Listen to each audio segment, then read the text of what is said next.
Hi everyone, this is Uday. Welcome to Uday Study Circle. మనం Sainik and నవోదయకి సంబంధించి దాంట్లో పర్సంటేజ్ టాపిక్ గురించి డిస్కస్ చేస్తాను. ఆల్రెడీ బిఫోర్ చాలా టాపిక్స్ చెప్పుకున్నాం. Now we are discussing about based on election votes problems. అంటే ఎలక్షన్ ఓట్స్ దీని మీద ప్రాబ్లమ్స్ మనం చేస్తున్నాం. ఇప్పుడు ఎలా చేస్తాం ఏంటని చాలా ఈజీగా ఎలా చేయాలి అన్న విషయం మనం చూద్దాం. ఓకేనా? నౌ కొన్ని కీ పాయింట్స్ ఉన్నాయి. Based on election votes problems చేసే ముందు కొన్ని కీ పాయింట్స్ తెలుసుకోవాలి. అవి తెలుసుకున్న తర్వాత ప్రాబ్లమ్స్ ఎలా చేయాలని సాల్వ్ చేద్దాం. ఓకేనా? ఫస్ట్ వన్, నోట్ అని పెట్టి ప్రతి ఒక్కరు క్లాస్ చెప్పేటప్పుడు ప్రతి ఒక్కరు నోట్స్ అనేది చాలా important. First of all notes అనేది మస్ట్ అండ్ షుడ్ నోట్ చేయండి. నోట్ ఫస్ట్ పాయింట్ ఏమి ఇచ్చాడు? Candidate 1 get 5000 votes and won the election. A అనే ఒకడు బి అనే ఒకడు పార్టిసిపేట్ చేశాడు అనుకున్నాం. అయితే candidate 1 gets 5000 votes and won the election. అంటే క్యాండిడేట్ 1 అంటే ఎవడు? వీడు 1, వీడు 2. అయితే వీడికి ఎన్ని ఓట్స్ వచ్చాయంట? 5000 votes రావడం వల్ల, మొత్తం ఓట్స్ ఎన్ని రావడం వల్ల? 5000 votes రావడం వల్ల వీడు ఎలక్షన్లో గెలిచాడంట. That is first meaning. ఒకవేళ క్వశ్చన్లో ఇలా ఉంది అనుకో, candidate 1 won the election by a majority of 5000 votes. అంటే క్యాండిడేట్ 1 వాన్ అంటే గెలవడం, won the election by a majority of 5000 votes. అంటే ఇప్పుడు వీళ్ళిద్దరు ఉన్నారు. అంటే ఇప్పుడు ఏ అనేవాడు ఉన్నాడు, బి అనేవాడు ఉన్నాడు, ఏ అనేవాడు ఉన్నాడు, బి అనేవాడు ఉన్నాడు, ఇద్దరు ఉన్నారు. అంటే వీడు 1 అయితే వీడు 2 అనుకుందాం. అంటే చూడు, క్యాండిడేట్ 1 వచ్చి క్యాండిడేట్ 2 కన్నా ఎంత ఎక్స్ట్రా, అంటే మెజారిటీ మీన్స్ మోర్. మెజారిటీ అంటే మీనింగ్ ఏంటి? మోర్. అంటే ఎంత ఎక్స్ట్రా వచ్చాయంట? అంటే వీడికి ఒక 10,000 votes వస్తే వీడికన్నా వీడికి ఎంత ఎక్స్ట్రా ఓట్స్ వచ్చాయి? 5000 votes వచ్చింటాయి. అవునా? అంటే 5000 votes ఎక్స్ట్రా వచ్చాయి. అంటే వీడికి దాని మీనింగ్ ఏంటి? వీడికి ఎన్ని ఓట్స్ పడి ఉంటాయి? మొత్తం 15,000 votes పడి ఉంటాయి. అంటే candidate 1 won the election by a majority 5000 votes. దాని మీనింగ్ ఏంటి? అంటే క్యాండిడేట్ 2 కన్నా క్యాండిడేట్ 1కి ఎంత మెజారిటీ వచ్చిందంట? 5000 votes ఎక్స్ట్రా వచ్చాయంట. అంటే ఇట్లా మన క్వశ్చన్స్లో ఎలా అన్నా ఉండొచ్చు, ఇలా అన్నా ఉండొచ్చు. ఇలా ఉంటే టోటల్ ఓట్స్ అనేది, ఇలా ఉంటే మెజారిటీ అని మీనింగ్. మెజారిటీ అంటే ఏంది? మోర్. మెజారిటీ ఫార్ములా ఏంటి? Majority equals to winner minus loser. అంటే ఇప్పుడు మెజారిటీ అంటే ఏకేమో 15,000 వచ్చాయి, లూజర్కేమో 10,000 votes వచ్చాయి. దాని రెండు సపరేట్ చేస్తే this is the majority.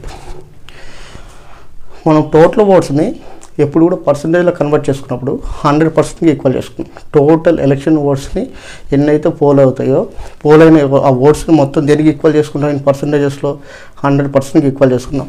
These four key points are very important for about the election problems. ఓకేనా? Don't just remember this note. ఓకేనా? నెక్స్ట్ కంటిన్యూ ద క్వశ్చన్స్ చేద్దాం. క్వశ్చన్స్లో ఇంకా ఎలా ఈజీగా చేయాలో ఒకసారి చెప్తాం. ఓకేనా? 5th క్వశ్చన్ డిస్కస్ చేస్తున్నాం. Question: In an election between two candidates, the winning candidate secured 57% of the total votes polled and won by a majority of 42,000. Find the total number of votes polled. దాని meaning ఏంటంటే, election జరుగుతుందంట. ఎవరెవరి మధ్య జరుగుతుంది? ఒక 2 candidates మధ్య election జరుగుతుంది. అంటే ఆ ఎలక్షన్లో ఎవరెవరు పార్టిసిపేట్, ఒక 2 పార్టిసిపేట్ చేస్తున్నారు. విన్ అయిన వాడికి ఎంత పర్సెంటేజ్ ఆఫ్ ఓట్స్ వచ్చాయంట? అంటే విన్ అయిన వాడికి అంటే టోటల్ ఓట్స్ వచ్చి 100% అనుకుంటే దాంట్లో ఎన్ని ఓట్స్ వచ్చాయి? ఎంత పర్సెంటేజ్ ఆఫ్ ఓట్స్ వచ్చాయి? విన్ అయిన వాడికి 57% ఆఫ్ ఓట్స్ వచ్చాయి. టోటల్ ఓట్స్లో 57% ఆఫ్ ఓట్స్ వచ్చాయి. Polled and won by a majority of 42,000. అంటే విన్ అయిన వాడికి ఎంత మెజారిటీతో గెలిచాడంట? 42,000 votes మెజారిటీతో గెలిచాడంట. Find the total number of votes. అయితే టోటల్ నెంబర్ ఆఫ్ ఓట్స్ ఎంతో ఫైండ్ అవుట్ చేయాలి. ఎలా ఫైండ్ అవుట్ చేస్తామో ఒకసారి చూద్దాం. ఓకేనా? క్వశ్చన్: ఎప్పుడైనా సరే నోట్ అని పెట్టి టోటల్ నెంబర్ ఆఫ్ ఓట్స్ని total number of votes in పర్సంటేజెస్లో మనం దేనికి ఈక్వల్ చేస్తాం? ఆల్వేస్ 100%కి ఈక్వల్ చేస్తాం. అవునా కదా? అంటే ఫస్ట్ చూడండి, అంటే టోటల్ 100% ఆఫ్ ఓట్స్ అంటే మనకు మొత్తం ఎలక్షన్ ఎంత ఓట్స్, మొత్తం ఎలక్షన్ ఓట్స్ ఎంత పర్సెంటేజ్ ఆఫ్ ఓట్స్ ఉంటాయి? మొత్తము 100% ఉంటాయి. ఎంత ఉంటాయి? 100% ఉంటాయి. 100% ఉంటాయి. దీంట్లో ఇది టోటల్, ఇది టోటల్ ఓట్స్. ఇది టోటల్ ఓట్స్. 100% ఉంటే పర్సెంటేజ్లో 100% ఉంటే దీంట్లో 2 candidates పార్టిసిపేట్ చేస్తున్నారు. candidate 1, candidate 2. అంటే వీడేమో విన్ అయిన వాడు, వీడేమో లూజ్ అయినాడు. అవునా? క్యాండిడేట్ 1కి ఎంత పర్సెంటేజ్ ఆఫ్ ఓట్స్ వచ్చాయంట? 57% ఆఫ్ ఓట్స్ వచ్చాయంట. అంటే వీడికి 57% ఓట్స్ వస్తే వీడికి ఎంత పర్సెంటేజ్ ఆఫ్ ఓట్స్ వస్తాయి? 100లో 57 పోతే ఇంక రిమైనింగ్ ఎంత ఉంటుంది? 43% ఉంటుంది. ఎంత ఉంటుంది? 43% ఉంటుంది. జస్ట్ తించండి. అంటే వీడికన్నా వీడి ఎంత పర్సెంటేజ్ ఎక్కువ ఉంటే అదే కదా మెజారిటీ. పర్సెంటేజ్లో చూద్దాం. వీళ్ళిద్దరి మధ్య ఎంత పర్సెంటేజ్ డిఫరెన్స్ ఉంది? 57లో 43% ఎంత అంటే 57లో నుంచి 43 చేసాయి. అప్పుడు ఎంత వస్తుంది? 14% వస్తుంది. 7లో 3 పోతే ఎంత? 4.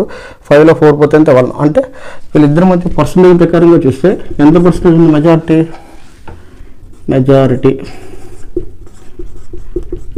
ఎంత ఉంది? పర్సెంటేజ్ అయితే 14%. అంటే వాల్యూ ప్రకారంగా అయితే 42,000. మీకు ఇప్పటికీ అర్థమైపోతుంది. 14% వాల్యూ వచ్చి మెజారిటీ ఎంత వచ్చింది? పర్సెంటేజెస్లో 14% వచ్చింది. 14% వాల్యూ 42,000 అయితే 100% వాల్యూ ఫైండ్ అవుట్ చేయొచ్చా లేదా? ఫైండ్ అవుట్ చేసేయచ్చు. Single step. అంటే టోటల్ ఓట్స్ ఎంత? 100. మనకు తెలియదు టోటల్ ఓట్స్ ఎంత వాల్యూ ప్రకారంగా తెలియదు. బట్ ఇన్ పర్సెంటేజ్ ప్రకారం తెలుసు. పర్సెంటేజ్ ప్రకారం అయితే 100% ఓట్స్. మెజారిటీ ఎంత తెలుసు మనకు? 42,000 ఓట్స్ అని తెలుసు. అయితే ఎంత పర్సెంటేజ్ ఈక్వల్? అది 14% ఈక్వల్. ఈ రెండు ఏం చేయాలి?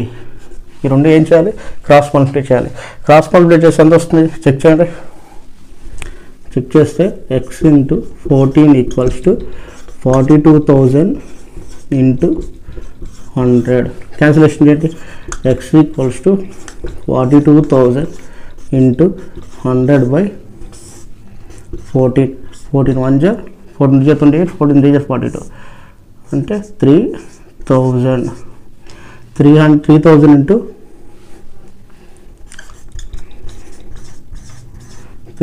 × 100 అంటే ఎంత? మొత్తం 3,000 × 100 అంటే ఎంత? 3 వేసి ఎన్ని జీరోస్ పెట్టాలి? 5 జీరోలు పెట్టాలి. 3 lakhs. అంటే టోటల్ ఓట్స్ ఎంత మనకు? 3 lakhs ఓట్స్. 3 lakhs ఓట్స్ అయితే క్యాండిడేట్ 1 వచ్చి 57% వచ్చాయి. విన్ అయిన వాడికి 43, లాస్ అయిన వాడికి 43% వచ్చాయి. మొత్తం వీడికి ఎంత పర్సెంట్ మెజారిటీ వచ్చింది? 14% మెజారిటీ వచ్చింది. వాల్యూ ప్రకారంగా అయితే 42% వచ్చాయి.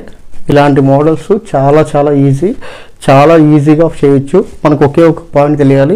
టోటల్ నెంబర్ ఆఫ్ ఓట్స్ దేనికి ఈక్వల్ చేస్తాం? ఈ పర్సంటేజెస్లో 100% ఈక్వల్ చేస్తాం అనే విషయం ఒక పాయింట్ తెలిస్తే మనం ఎలాంటి ప్రాబ్లమ్స్ అయినా పర్సంటేజ్ యూజ్ చేసి సాల్వ్ చేసేయచ్చు.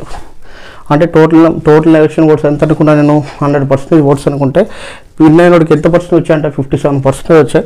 లూజ్ అయిన వాడికి ఎంత వచ్చింటాయి? 43% వచ్చింటాయి. వీళ్ళిద్దరికి ఎంత మెజారిటీ ఉంది? 14% ఉంది difference. That is the majority. 14% value 42,000 అయితే 100% వాల్యూ ఎంత? ఫైండ్ అవుట్ చేయొచ్చా లేదా? అంటే 14% వాల్యూ 42,000 అయితే 100% వాల్యూ ఎంత? ఫైండ్ అవుట్ చేస్తే 3 lakhs ఓట్స్ వచ్చాయి టోటల్. ఓకేనా?